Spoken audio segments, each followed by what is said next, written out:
चूक ह्यांचीच असते. आणि वरून काय म्हणणार, त्याच्यामध्ये माझी काहीच चूक नाही असं वरून हेच म्हणणार. माझी तर पूर्ण मूड ऑफ.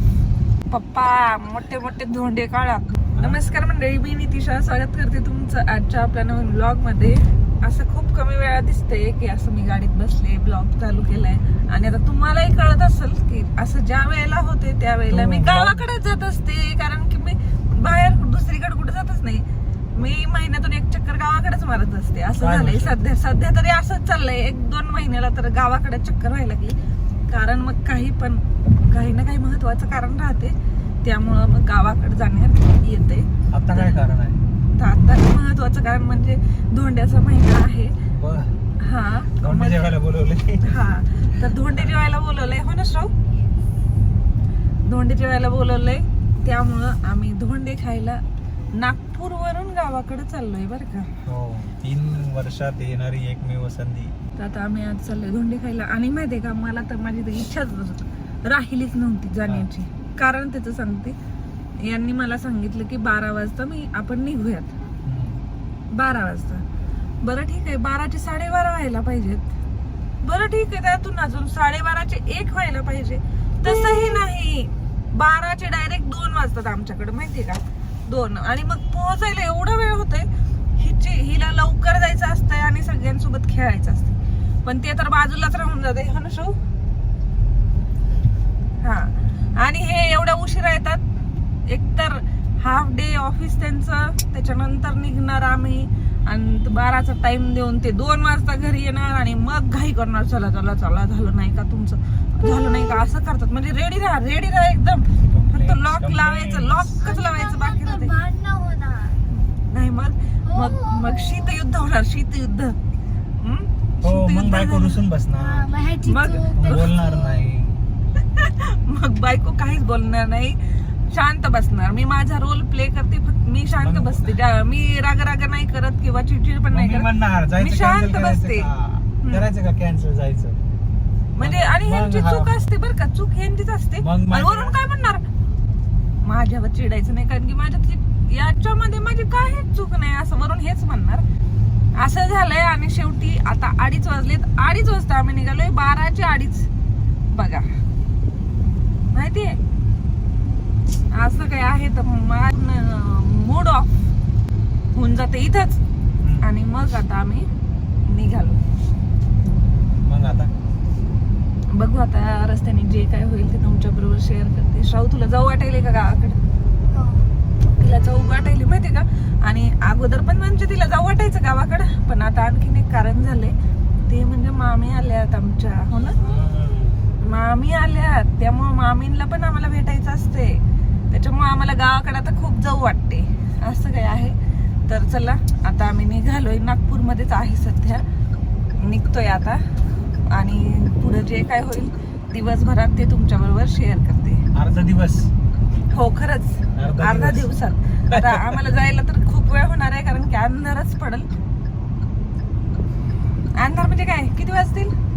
10 वाजतील. हा, 10 म्हणले नाही तर 11 धरून चला. तुम्ही डायरेक्ट झोपायला जायचं असते तिकडे गावाकडे वापस. खूप दिवसाची सुट्टी नाही आहे वापस. उद्या सुट्टी आहे. एकाच दिवसाची सुट्टी आहे. फक्त धोंडे खाण्यापुरती सुट्टी घेतली आम्ही. आणि धोंडे खाल्ले. मामांच्या आग्रह खाती. आणि माहितीये का, लग्नानंतर एवढे वेळा धोंडेचा महिना आला, पण आम्ही एक वेळा हे खायला गेलेलो नाही. आम्ही कधीच धोंडे खायला गेलेलो नाही, खरंच नाही गेलो.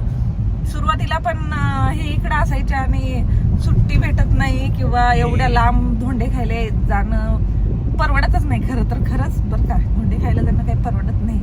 पण हा ठीक आहे, एखाद्या वेळेला का होईना जाऊन ना ते धोंडे खाल्ल्याचं फील व्हायला पाहिजे ना आपल्याला, त्यामुळे ते धोंडे खायला जायला पाहिजे. तसंच म्हणून पहिल्यांदा इतक्या वर्षांत पहिल्यांदा जावाई चाललाय सासरवाडीला धोंडे खायला. तर पप्पा मोठे मोठे धोंडे काढा. धोंडे टोमना होता का? नाही, बघा टोमने मारल्या जात आहेत आपल्याला. टोमना कुठला? एवढ्या वर्षानंतर जावाई चाललाय म्हणजे खरं एवढ्या वर्षानंतर तुम्ही चालले ना धोंडे खायला? योग जुळला ना, आला नाही कधी. आता योग आला. लग्नानंतर पहिल्यांदा धोंडे. ठीक आहे. तर चला, आता आम्ही निघतो. चला चला कुठं चला. चला तुम्ही पण चला आमच्या बरोबर धोंडे घ्यायला. तर आता ना आम्ही नागपूरमध्येच आहेत बरं का. हे वाडीत आहेत ना. वाडीचा वर पहिल्यांदा चाललोय या ब्रिजवरून. पहिल्यांदा या ब्रिजवरून म्हणण्यापेक्षा आम्ही खूप दिवसांनी चाललोय अमरावती मार्गे. नागपूरमध्ये भरपूर ब्रिज झालेले आहेत आणि आपल्या घरापासून नाही का म्हणजे शहर सिटी एक्झिट घेण्यासाठी 2 मोठे ब्रिज तयार झाले आता वाडीच्या वरतून जो ब्रिज तयार केला त्या ब्रिजवर आपण ड्राईव्ह करतोय. आणि ना आता 2:30 वाजलेत ना तर बाहेर कोणीच नाही. तुम्हाला बॅक कॅमेराने दाखवते मी. तर हे बघा कोणी तरी आहे का बघा तुम्ही. आता 2:30 वाजलेत तर कोणीही नाहीये. तर मंडळी म्हणजे आपण गावाकडे निघालो होतो. तुम्ही सगळ्यांनी मस्तपैकी गाडीमध्ये आम्हाला बघितलं. खूप साऱ्या गप्पा गोष्टी मारल्या आम्ही आणि मारल्यानंतर मग आत्ता नेक्स्ट डेला आपण तोच व्लॉग कंटिन्यू करतोय. कारण रात्री जरा उशीर झाला होता त्यामुळे आपण काही मग शूट वगैरे केलेलं नाही. इथे पाठीमागे दादा आहेत माझे वडील. त्यांचा इथे हॉलमध्ये आम्ही फोटो लावलेला आहे. त्यांना आता जाऊन 4 वर्ष होतील आता. तर आता हे काय करतायत बघू आपण मध्ये.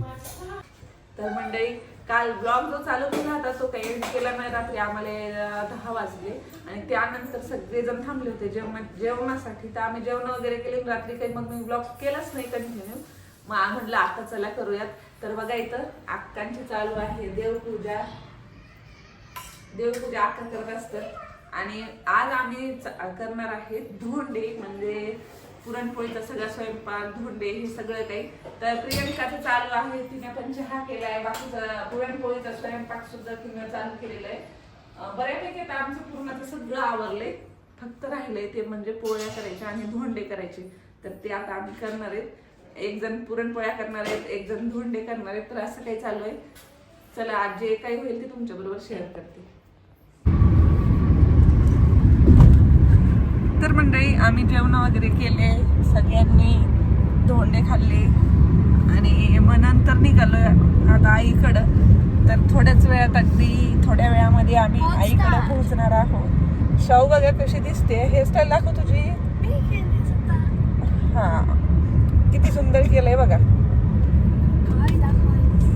तर असं आहे आता थोड्याच वेळात आता आम्ही पोहोचणार आहे माझ्या माहेरी. आज इकडे सुद्धा धोंडे बनवलेत. तिथं सुद्धा आम्ही धोंडे खाल्लेत घरी सुद्धा आणि आता आईकडे सुद्धा धोंडे खाणार आहेत. तर असं काय आहे. तर चला आता आजचा ब्लॉग छोटासाच झालाय. कसा वाटला तर नक्की सांगा. व्हिडिओ आवडला असेल तर व्हिडिओला लाईक शेअर आणि सबस्क्राईब करायला अजिबात विसरू नका. भेटूया पुढच्या ब्लॉग